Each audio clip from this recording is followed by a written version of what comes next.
Globais, neste dia 30 de setembro, hora de Lisboa, 18 horas, e é com muito gosto que damos as boas-vindas ao Sr. Professor Mihai Spariosu, da Universidade de Geórgia, que provavelmente se dignou a aceitar inaugurar esta entrada de ano letivo de uma conferência na especialidade de estudos globais. O Sr. Professor Spariosu, que é um grande especialista mundial nesta área, foi fundador da Fundação Intercultural Studies globais e é realmente um perito que nos pode muito ensinar e muita luz teórica nos pode dar para nos ajudar a iluminar o caminho de investigação e de docência nesta área novíssima de estudos globais que está a ser implantada na nossa universidade. Portanto, damos as boas-vindas aos que estão cá presentes, aos que estão à distância a nos acompanhar, nomeadamente os doutorandos, quer os doutorandos da primeira turma, quer os novos doutorandos da segunda turma, quer os proto-doutorandos que estão inscritos nas unidades isoladas. Sejam todos bem-vindos, estejam em qualquer parte do mundo onde estejam, e é com muito gosto que vos acolhemos neste seminário internacional com uma atividade paracurricular do nosso doutoramento em estudos globais. E agora é com muito gosto que dou a palavra à senhora professora Rosa Sequeira, que vai apresentar e moderar esta sessão, dando as boas-vindas em nome da Universidade ao Sr. Professor Mihai Spariosu. Welcome to Portugal. Thank you so much. I'm very pleased to be here, and of course, even under these conditions where I guess we will use the ICT, the information technology, in order to communicate.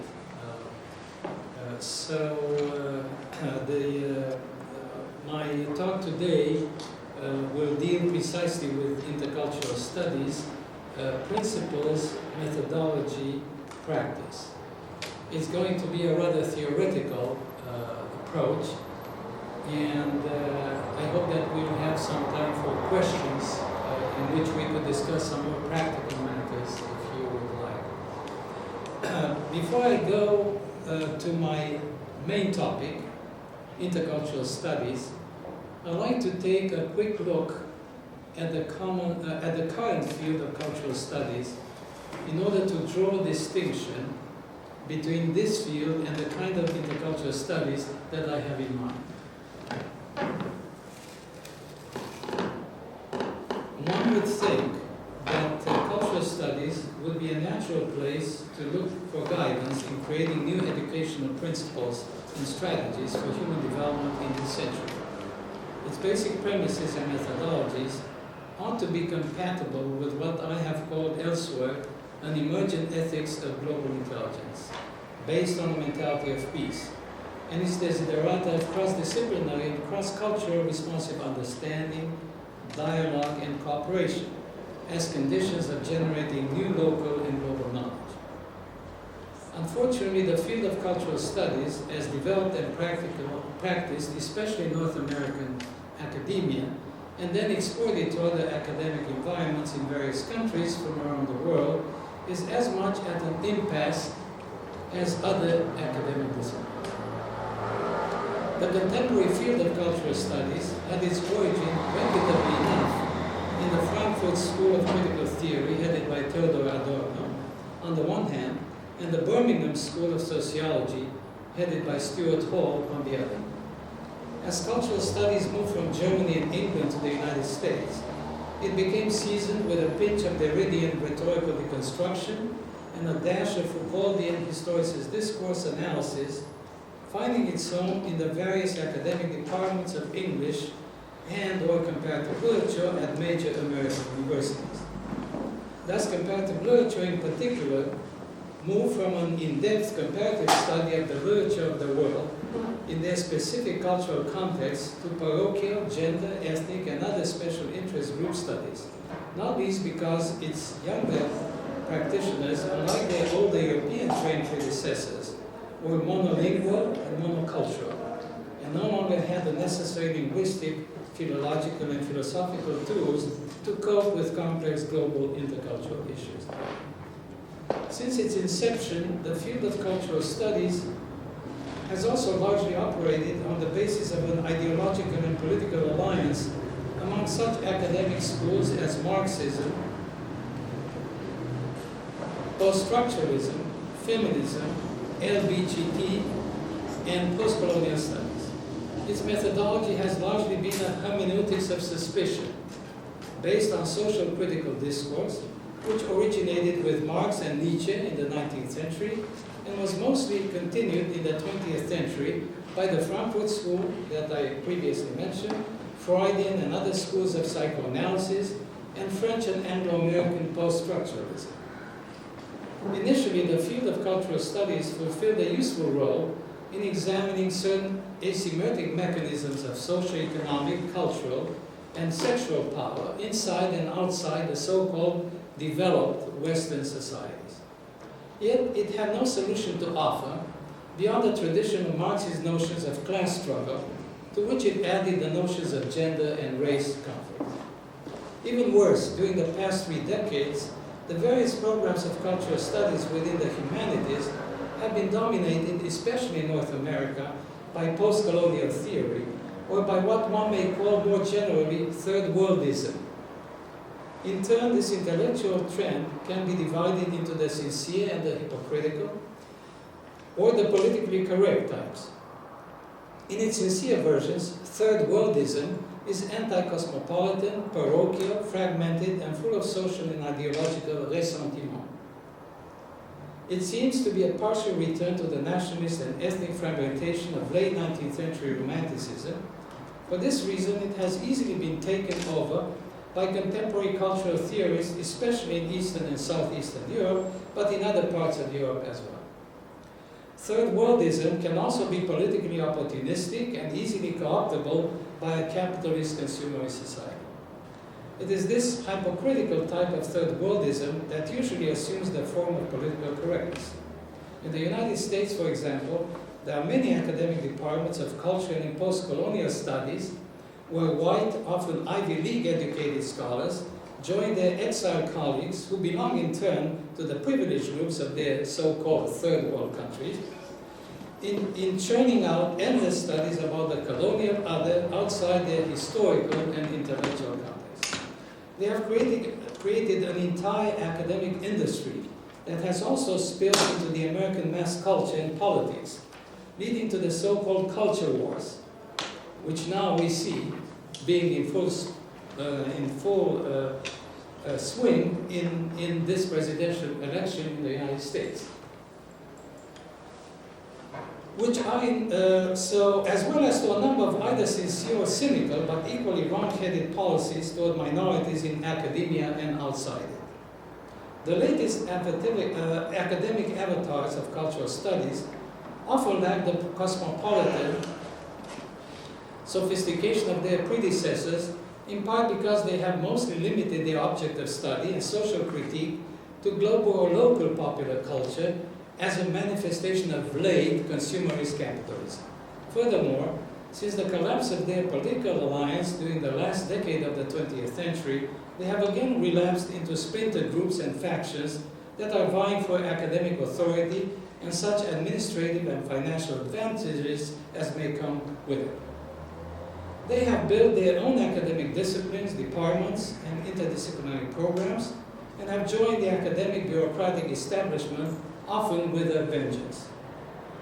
They have contributed to the contentious legalistic atmosphere of North American academia, swept by successive waves of political correctness that are, to some degree, reminiscent of the cultural policies of East European communist regimes in the 1950s, or the Soviet prolet cultism of the 1930s.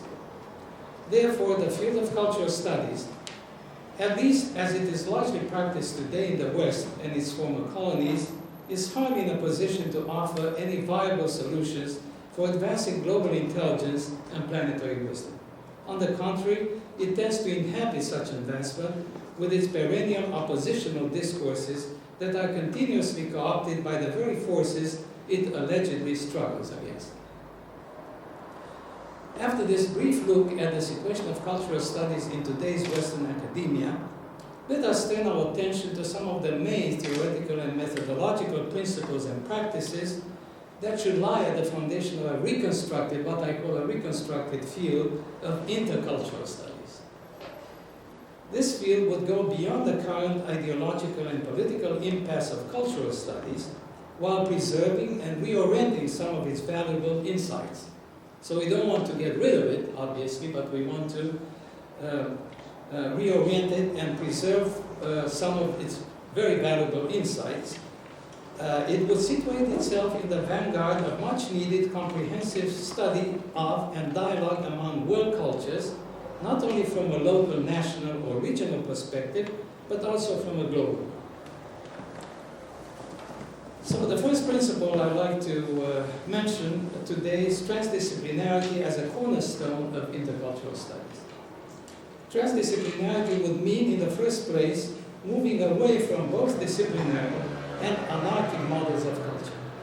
Disciplinary principles and practices are counterproductive for intercultural studies because they will simply continue amplifying intercultural miscommunication, distrust, and violent conflict prevalent in today's global arena. Neither will interdisciplinary principles be more effective, as the case of cultural studies in the United States shows, because these principles are entirely codependent with disciplinary ones. As a field of study and practice, therefore, intercultural studies would be cross-cultural and transdisciplinary and will employ a local-global approach to knowledge.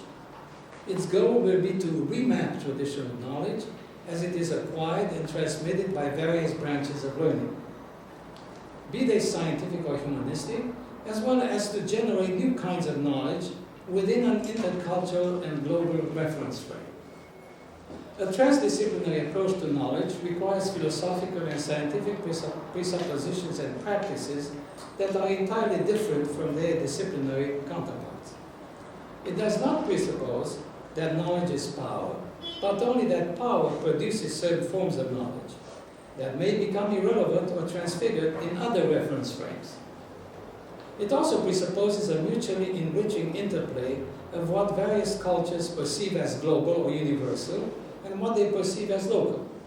This interplay finds its academic equivalent in the interplay of transdisciplinary or holistic knowledge and specialized knowledge. It presupposes an integrative mode of thinking and practice that looks beyond constituted academic fields and their fragmentation of knowledge, although it does not deny their usefulness. Yet a global mode of thinking and acting takes into consideration the fact that knowledge is local, not only in terms of field boundaries and confines, but also in terms of its historicity. Knowledge is always bound to a specific time and place, to a specific cultural system of values and beliefs, or indeed to a specific lifestyle.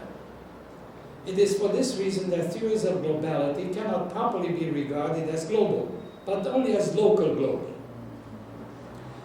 Attempts to identify the cultural specific, in turn, a local global approach, while it may have its own notion of globality, attempts to identify the cultural specificities or the locality of knowledge and to explore commonalities and differences among such localities and among various local viewpoints. A local global approach presupposes that in the process of exploration and cultural commonalities and differences, in the way in which we acquire, transmit, and utilize knowledge, new kinds of cross-cultural knowledge emerge through the intercultural dialogue and cooperation, and new kinds of integrative cognitive processes become possible. It finally presupposes that even these kinds of cross-cultural knowledge will be valid only within their new reference frames, and may be restructured within larger frames. In other words, that even global knowledge is local in relation to such frames.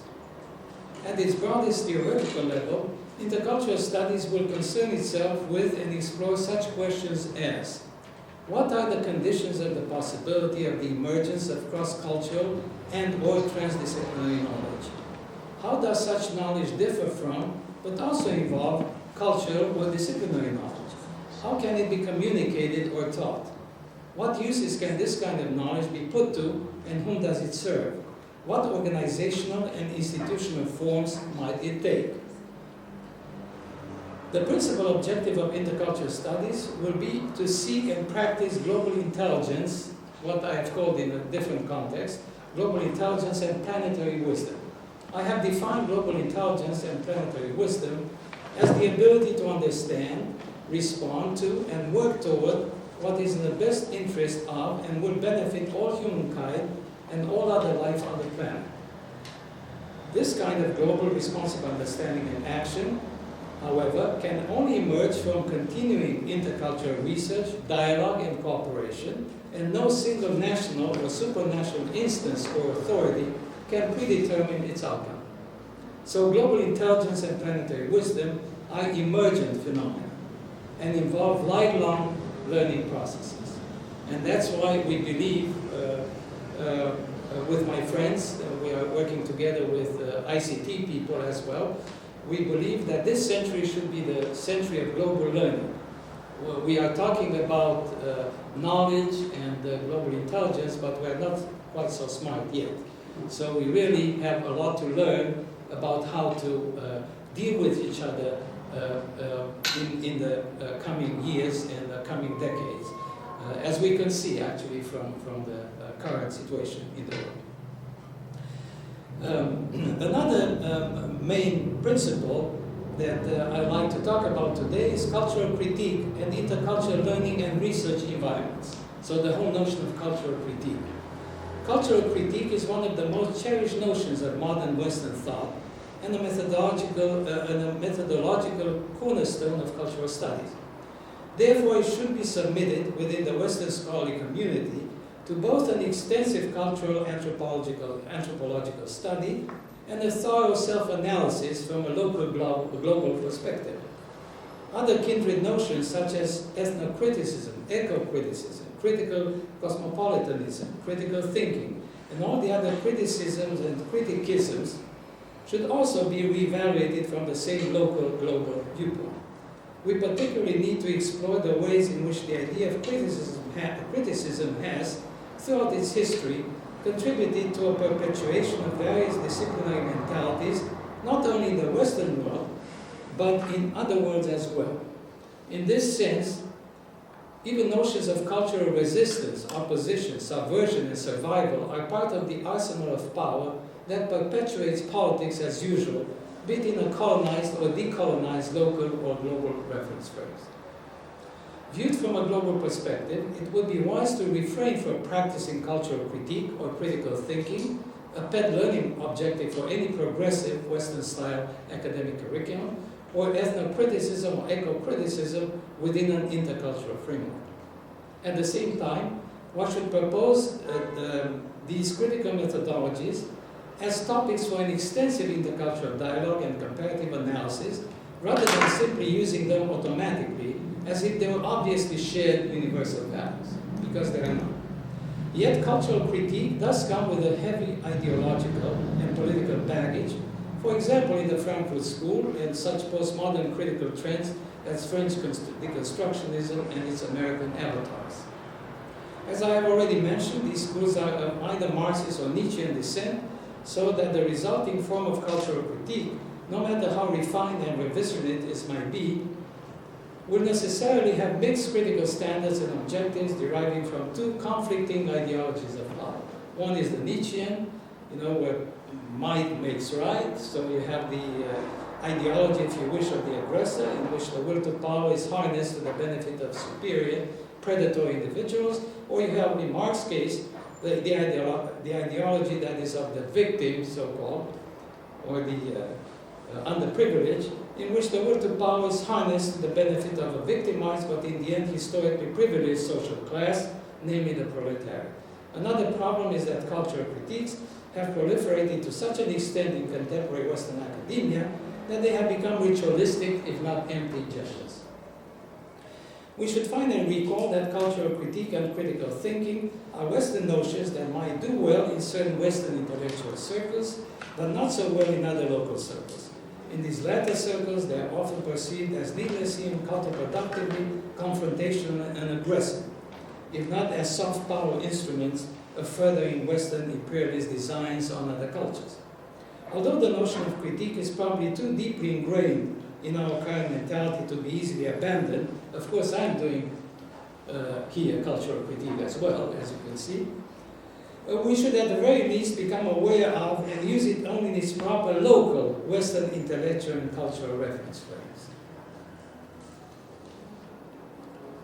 We should also consider other candidates to replace criticism or critique as a conceptual tool in a global learning environment. Such candidates in English might be global awareness, self-awareness, or global attentiveness. All of these terms, however, should preserve the connotations of reflection and self-reflection that are necessary for any creative thinking and action that seek human self-development. On the other hand, they should be free of the oppositional or agonistic connotations of critique, as well as of its etymological link to crisis, another pet concept of Western modernity. Of course, we are in crisis all the time in the modern age. They would thus become less easily co-opted as instruments of power by warring Western or other ideological factions in an intercultural environment. Another principle that I'd like to talk about is institutional frameworks for intercultural studies. A field of theory and practice such as intercultural studies, oriented toward global intelligence and planetary wisdom, will need alternative institutional frameworks. Consequently, this field cannot be founded on the presupposition that a cluster of disciplines organized as academic departments will band together to create another administrative unit called a Center or Institute for Intercultural Studies at this or that progressive university. It will need much more dynamic and flexible institutional frameworks in order to be able to attain its research and learning objectives. It will take sustained effort and a good deal of community involvement to reform our universities in that direction. Meanwhile, a good first step in at least getting this reform process underway would be to propose and implement cross-cultural and cross-disciplinary pilot programs that involve the cooperation of several academic and non-academic learning and research institutions from various parts of the world. In the present context, I can only specify the basic organization principles of a globally oriented field of intercultural studies within which pilot programs might be launched. And I discussed this at length in one of my books that apparently some of you have read, which is Remapping Knowledge, so I'm not going to dwell on it too much.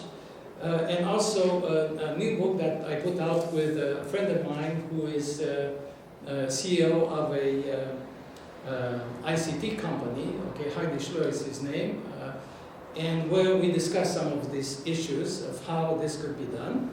But I will go, I'd rather I'd like to go to sites and topics and methodologies of intercultural studies. In principle, intercultural studies should be carried out in any location, from cosmopolitan global cities to remote mountain villages to cyberspace, precisely because the local and the global are in a relationship of reciprocal causality. This means that any individual or collective action at the local level may eventually have worldwide resonance, just as any global scale action might eventually affect all localities. A program of intercultural studies oriented toward global intelligence and planetary wisdom will focus on researching these emergent phenomena of reciprocal causality and will suggest ways in which one could engage in positive action to achieve mutually enriching human relations and world conditions. In turn, the topics of research for intercultural studies can be organized and conducted within 6 large areas that are and will remain crucial for intercultural research and knowledge production in the foreseeable future. 1. Globalization and local strategies for human development. 2. Food, nutrition, and healthcare in a global environment. 3. Energy World Watch for environmentally sustainable development. 4. World population movement and growth. 5. New media, information technology, and intercultural communication. And 6th, that is very, very important, and we can talk about this during the question and answer session, if you would, world traditions of wisdom and their contemporary relevance. This list makes it clear that intercultural studies would be based on the theoretical assumptions and methodologies of a wide variety of fields oriented toward global intelligence and planetary wisdom. Cultural anthropology, ethnography, philosophy, natural and social sciences, religious studies, literary studies, and many other fields of knowledge would be called upon to participate in developing concrete transdisciplinary and cross-cultural projects in these 6 general areas. Each project will require different intercultural research teams and would select on an ongoing basis researchers and practitioners from those fields that would be of most assistance in attaining its particular research objectives. In this regard, one should again stress that one should hardly have only generalists involved in the intercultural studies. And we discussed this with Professor Frank. On the contrary, even though they might well turn out to be those who are most willing and able to lead various research groups, in other words, the generalists. On the contrary, specialists, but not experts, as we understand the term today, we see them on TV all the time, not experts, are equally important in this kind of intercultural research. What is central to the present project, then, is that specialists and generalists will work together in a cross-cultural and cross-disciplinary environment to resolve concrete human problems. Again, the relationship between specialized and general fields of knowledge ought to be the same as that between locality and globality. That is, one of reciprocal and mutual causality. Consequently, the principles of intercultural and cross-disciplinary dialogue and cooperation to the benefit of the entire planet will necessarily be the ground rules for all research projects in intercultural studies. Although there are many other intercultural topics worth pursuing, and some of them I have already discussed in my previous books, such as global intelligence and human development, and to some extent in this book as well, the quantum relations principle, it's called. It's a new way of doing computing, actually, and we could talk about this at some point. Humanists and social scientists will have a lot to contribute to this project, actually. So these are some of the important issues. I will focus on 4 of them, okay, that may also constitute an object of intercultural research and dialogue. First one would be cultural contact and liminality.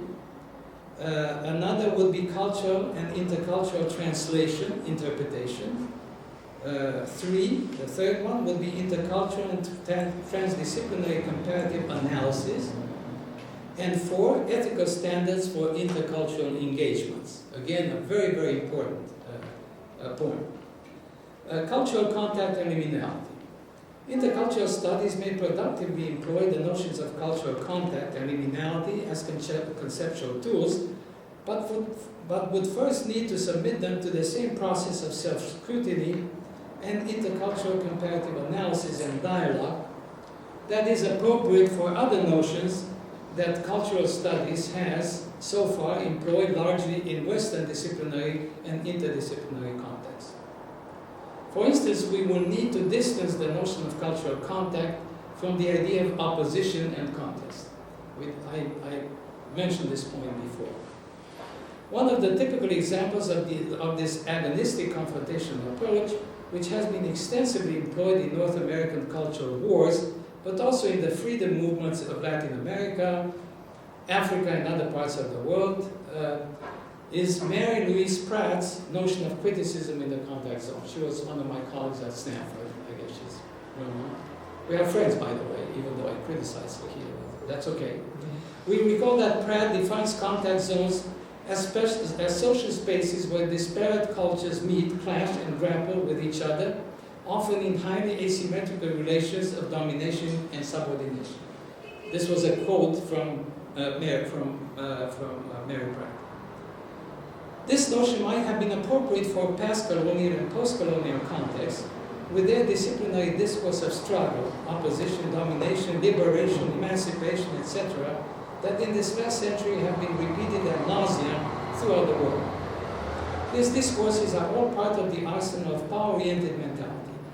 They are counterproductive in the present global circumstance, in which anti-globalization movements are proving to be as ineffective and as co-optable as their earlier avatars, and in which genuine intercultural dialogue and cooperation, oriented toward global intelligence, are slowly emerging as the only viable ways of moving forward, despite the fact that for the time being they are seldom utilized outside a power-oriented reference frame.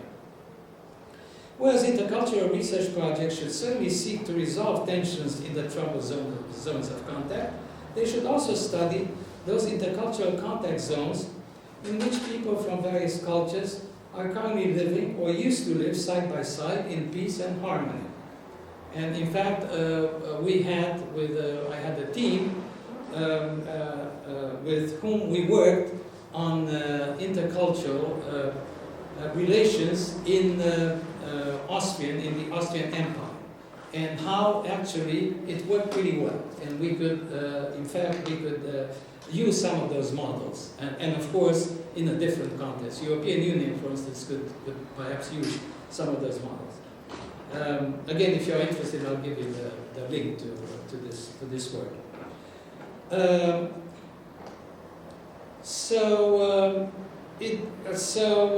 These studies, if conducted in a thoroughly transdisciplinary and cross-cultural fashion, and within their proper historical context, may help reveal unexpected causes of conflict, as well as models of peaceful coexistence that might also be useful in other parts of the world. Indeed, it might well turn out to be the case that the no man's land between cultures, the empty spaces between borders, or the amphibolous gray areas in which nothing is quite settled, one way or another, and in which new patterns can gradually or suddenly emerge, may constitute privileged sites for intercultural negotiations and dialogue, rather than privileged sites of conflict, as they have been considered by an interdisciplinary field of cultural studies. In this regard, intercultural studies may also redefine the notion of intercultural contact itself, by linking it with the notion of the liminal, understood in its etymological sense of threshold, okay?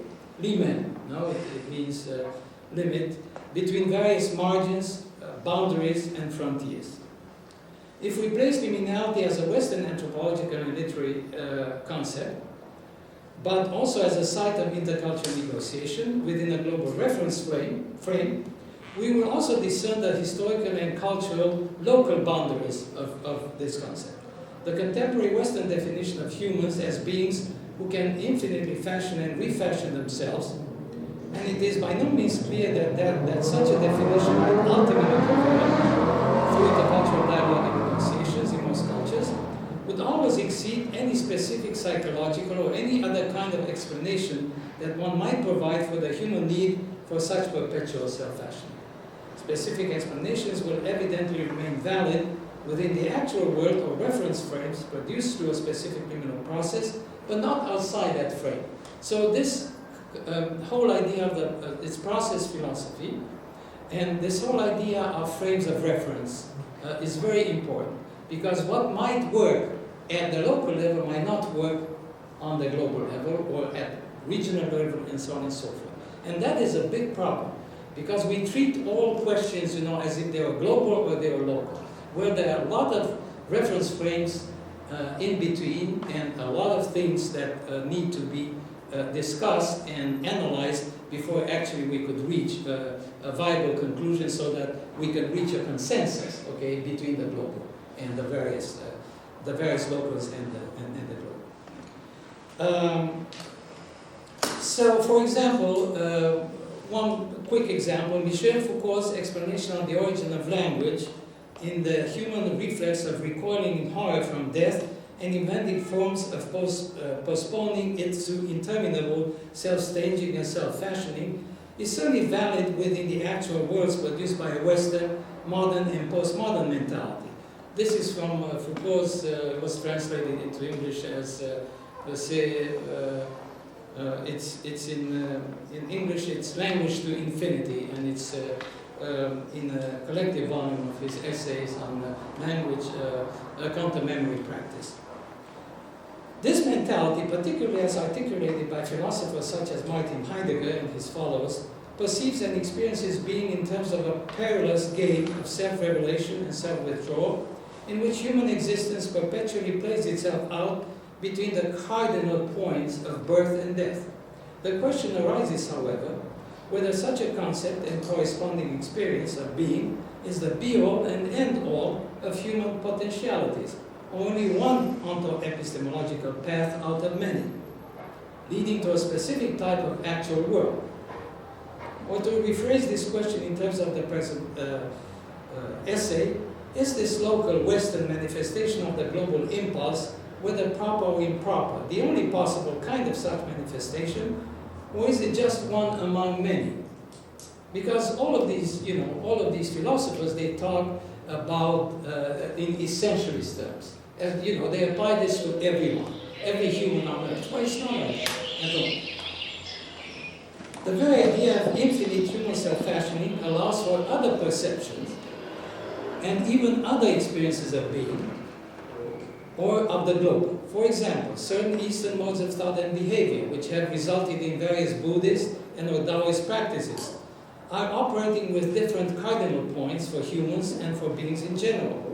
For them, as for certain forms of Western Christianity, as well for other non-Western religions, Judaism for instance, birth and death are not absolute limits, but rather liminal experiences through which humans gain access to other actual worlds. In turn, being, and for that matter the global, is not a hide-and-seek power game either with Dasein or with God. Rather, it is a groundless ground of infinite generosity that continuously unfolds itself as suchness and thusness. A fruitful intercultural project could then be to study the various ways in which humans have conceived and experienced being in the world and the global, the different epistemological and ontological consequences of these conceptions, and the specific mechanisms through which they have acted upon their global impulses in order to produce actual worlds. Concomitantly, one could develop an intercultural peratology from the word peras, meaning limit also, or science of limits, which would explore how a specific human mentality establishes its own psychophysical and social cultural boundaries that will in turn generate its specific space-time continuum or actual world. Intercultural peratology would also explore the ways in which the liminal process opens up the possibility of accessing or constructing other worlds through redefining and refashioning one's own psychophysical or social cultural boundaries. Cultural interpretation, translation. This is another major issue that the field of intercultural studies can research extensively in the theory and practice of cultural interpretation, translation. Wolfgang Iser, for example, points out that the concept of liminality can play a substantial role in this context as well. And this is in his book, The Range of Interpretation, one of his best, really, published in 2000. It's an absolutely wonderful book. He argues that any act of interpretation is in fact an act of translation of a specific subject matter into a different register. As such, it opens up a liminal space between the subject matter and the register into which it is translated. This liminal space is always perceived as a resistance that must be overcome in order for an interpretation or translation to emerge, although it can never be overcome entirely. In this regard, for Iser, an act of interpretation translation is a powerful, if not violent, act that attempts to fill a liminal void, thus generating meaning literally out of nothingness. Yet Iser's notion of the liminal as an empty space or black hole leading to self-organization of meaning is only one possible use of liminality, and it may point to the limits of the current scientific formulations of chaos, complexity, and emergence theory. Instead, one may wish to develop Iser's promising idea that the liminal draws its qualities from what is inserted into it and from outside itself. So if humans insert into it struggle in virulence and violence, then that is what they will get out of it as well. One can imagine developing entirely non-violent forms of interpretation based not on the dynamics of conflict, but on the mentality of peace and cooperation, which would be of great use in approaching other cultures and mindsets within a global reference frame. Intercultural translation interpretation, then, should conceive of liminal space not as a vortex or a black hole that must continually and hopelessly be filled, which is the project of modernity, really, ever since Nietzsche. A sort of Sisyphean project, impelled by Nietzsche and Amor Fati, and of course we have Albert Camus as well, the Myth Sisyphe. Rather, it should see it as a meeting place of alterities on neutral ground, as it were, in which mutual exploration and learning can take place, and out of which all participants emerge entirely transformed. Intercultural translation should always be a matter of dialogue and mediation, to which all participating cultures become affected and transformed. In other words, you don't end up with what you started. Of course, you come to the table with very clear, very strong positions, which is very important, but by the end, you will come out transformed. And what is created, it emerges, something else will emerge. I also have here a whole section on intercultural comparative analysis, but I think it's sort of self-explanatory, so I'd rather go to the last point that I want to make, which is actually the ethics of global intelligence, and the ethics that I believe should be at the foundation of intercultural studies.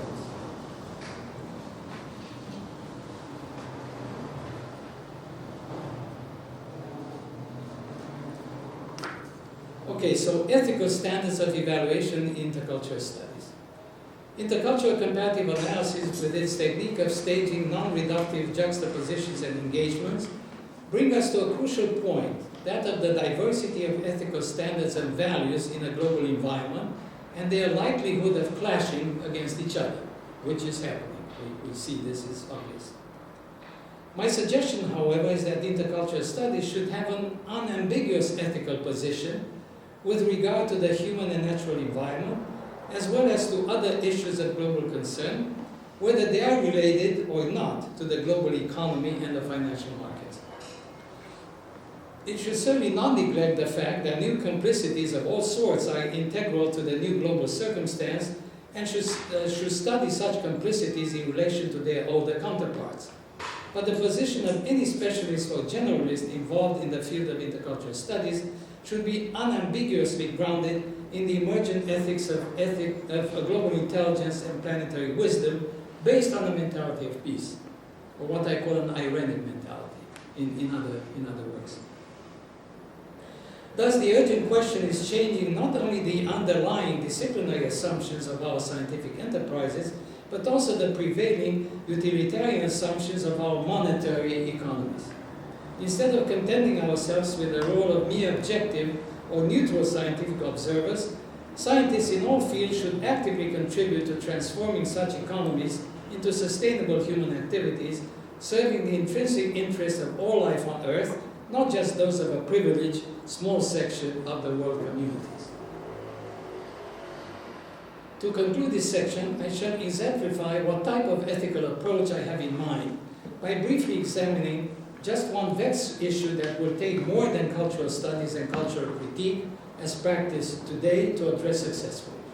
It concerns ethnic groups, minorities, and the politics of identity that has of late perilously taken over contemporary Western societies. One particularly stubborn problem, not only in sociological and anthropological research or in cultural studies, but also in public policy making, has been how to define an ethnic group, and by extension an ethnic minority. In the European Union, there has been no dearth of definitions and corresponding policy recommendations. On the contrary, they have greatly proliferated in the past few decades, especially with the creation and continuous expansion of the European Union, and of course with your neighbor Spain, as well as England and Belgium and so on and so forth. and Eastern Europe, of course. For example, Christoph Pan and Beate Sibylle-Pfeil have compiled a huge list of ethnic groups and minorities based on the relative size of the heterogeneous populations living on the territory of a certain European nation state. The numbers are staggering. Over 300 minorities with over 100 million members can be found in Europe, which means that every 7 citizens belongs to a minority group, which is an absurdity in itself, if I may say. According to Pan and Pfeil, the vague definitions of ethnic groups have led to the lack of effective minority rights policies within the European Union and have in turn had undesirable consequences in terms of social exclusion and discrimination. But they also recognize that the term minority is vague and needs a qualifier such as ethnic, religious, linguistic, and national to gain some meaning. Moreover, these categories overlap and in many cases cannot be separated. No wonder then that the European Union policymakers have had such a hard time with ethnic and minority issues. On the other hand, shouldn't one also consider the possibility, an anathema to cultural critique and cultural studies, that the constructive categories of class, gender, and ethnicity, race, what I call the unholy trinity of Marxian-based culture and post-colonial studies, have themselves created social discrimination and exclusion, which have in turn led to identity politics. In this light, the entire ethnic and minority issue should be reframed and approached from a different direction. One can indeed start from the constructivist theories in the social sciences and humanities that are in fashion today. These theories do question the traditional essentialist view of ethnic groups, pointing out that the identity of such groups is constructed, often in the process of political struggles. Thus, ethnic identification often involves a relational, conflictive element whereby the groups define themselves and are defined by others as what they are. For example, a Serb is a Serb because he's not a Croat, and vice versa.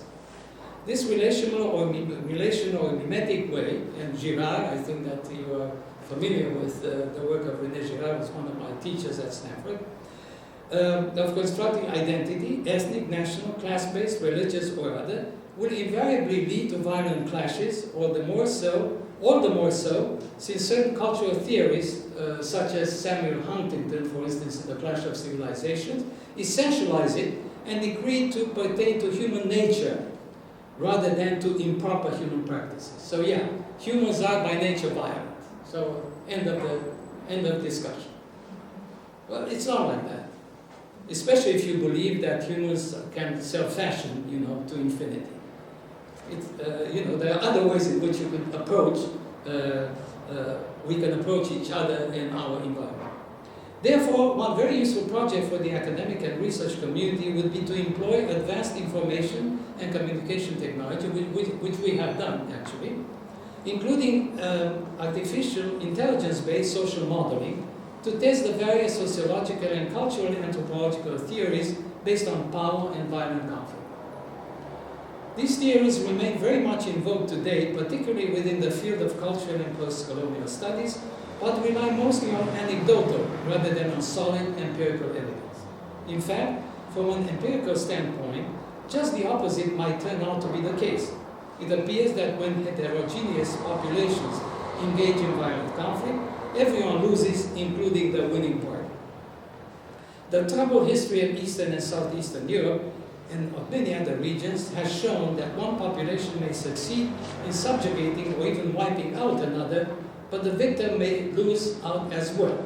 In the first case, because the defeated population will accept subjugation only temporarily and will continue rising against their oppressors, thus destabilizing the victor's society.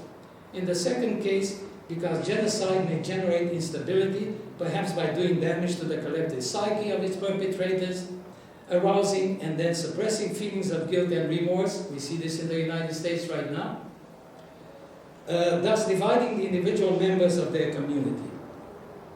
These are testable hypotheses. They are worth testing before we adopt the simplistic logic of the culture wars that is currently in vogue in the global mass media and on the internet. If the result of winning such wars is only more war, then there is an argument for peace. Furthermore, contemporary social and humanist studies should continue to expose the ignorance and/or prejudices of those journalists, policymakers, and researchers who continue to present ethnic, racial, and religious groups, or even entire nations, as monolithic social entities and social agents. This kind of casting has often led to ethnic, racial, and religious prejudice on the one hand, and on political correctness on the other. As I have already pointed out, political correctness in particular is a treacherous pitfall for Western scholars, as well as for Western cultural elites in general. During the last few decades, the same wrong-headed cultural policies were imported from the United States and introduced in the European Union with the same counterproductive results. On the other hand, although European and other intercultural researchers and practitioners should stay away from political correctness, they should also make sure that the recent declarations of several prominent European leaders that the multicultural policies of the European liberal democracies have failed should not lead yet again to the opposite pole, that is, to ethnic prejudice, chauvinism, and racism. On the contrary, this declaration should occasion a thorough re-examination of the binary opposition itself.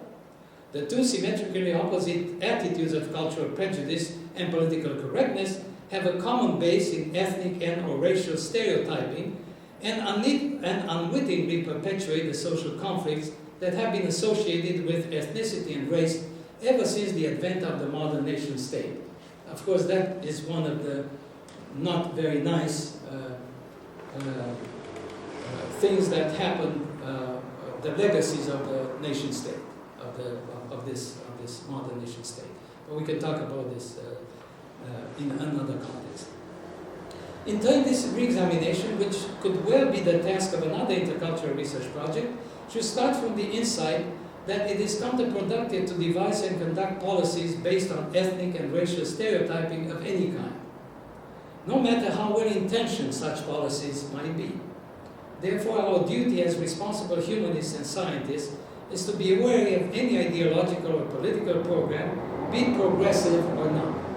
Avoiding as much as possible any ideological bias, we should carry out extensive and thorough research into the basic claims and assumptions of any cultural theory in order to test and establish its validity, and only then advocate its implementation in the social arena or in different contexts, reference frames.